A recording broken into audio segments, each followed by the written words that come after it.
قرار إداري عادي؟ لا، المرة هذه الأمر مختلف. محمد الشافعي الرجل اللي كان يوصف بأنه عين الممول الأمريكي داخل النادي الإفريقي تم تعليق عضويته رسميا. قرار أثار زوبعة في الشارع الرياضي التونسي وخلى الجميع يسأل: هل يدخل الإفريقي مرحلة قطيعة مع فيرجي تشامبرز؟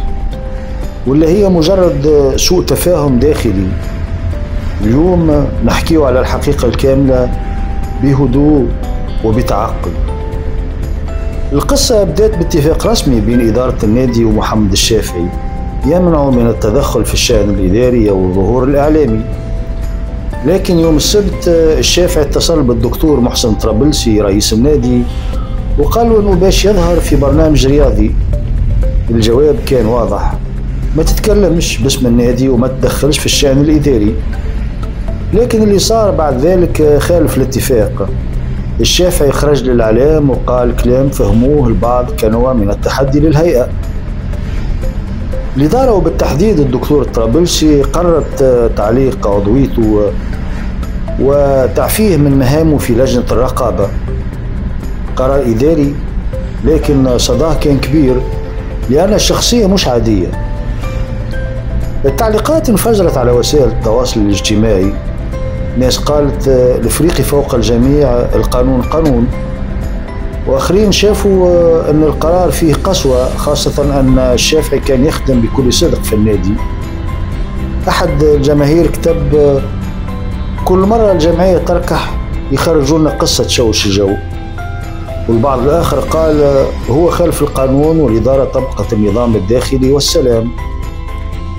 لكن القصة ما تقفش هنا، لأنه محمد الشافعي ما كانش مجرد عضو في هيئة رقابة، هو الشخص اللي جابه فيرجي تشامبرز بنفسه وفرض وجوده داخل النادي باش يكون عينه اللي تراقب وين تمشي الفلوس، وصوته اللي ينقل له كل صغيرة وكبيرة من داخل باب الجديد. تشامبرز اليوم مش في تونس، مقيم في إسبانيا، وفي آخر تدويناته لمح أنه ماهوش مستعد يواصل دخل أموال في خزينة النادي.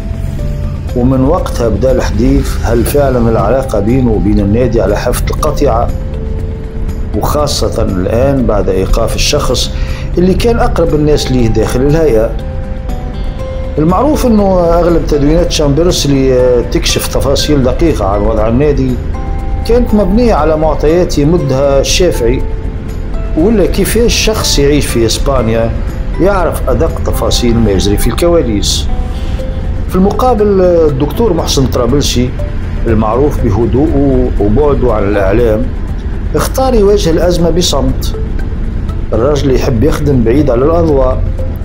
من العيادة إلى مقر النادي موجود في كل تنقلات الفريق بالرغم من التزاماته الطبية. وبصراحة الإفريقي افتقد لمسؤولين من هالنوع في السنوات الأخيرة. حتى الرئيس الأسبق سليم الرياحي دخل على الخط وقال كلام ثقيل بصراحة: من المؤسف أن الإفريقي كل ما يقرب من الاستقرار يدخل في فوضى جديدة بأيدي مسؤوليه أنفسهم. كلام فيه برشا من الواقع. الوجوه تتبدل لكن المنطق هو ما دمت تدفع يصفقولك، وإذا تتوقف تقسى وتهاجم. اليوم السؤال الحقيقي مش عن محمد الشافعي بل عن مستقبل العلاقة بين الإفريقي والممول الأمريكي. هل فعلا القرار هذا هو القشة اللي باش تقسم ظهر البعير، ولا هي مجرد سوء تفاهم باش يتصلح داخليا؟ اللي نعرفوه أكيد أنه الإفريقي يعيش لحظة دقيقة تتطلب الحكمة، لأنه أي خطأ اليوم ممكن يكلف النادي غالي ماديا ومعنويا. شنو رأيكم انتوما؟ هل كان قرار الهيئة صائب؟ وهل فعلا القطيعة النهائية بين الإفريقي وتشامبرز حصلت؟ واكتبوا لنا رأيكم في التعليقات، وما تنساوش تعملوا لايك والاشتراك في القناة على خاطر الملف هذا مازال فيه برشا فصول. إلى اللقاء.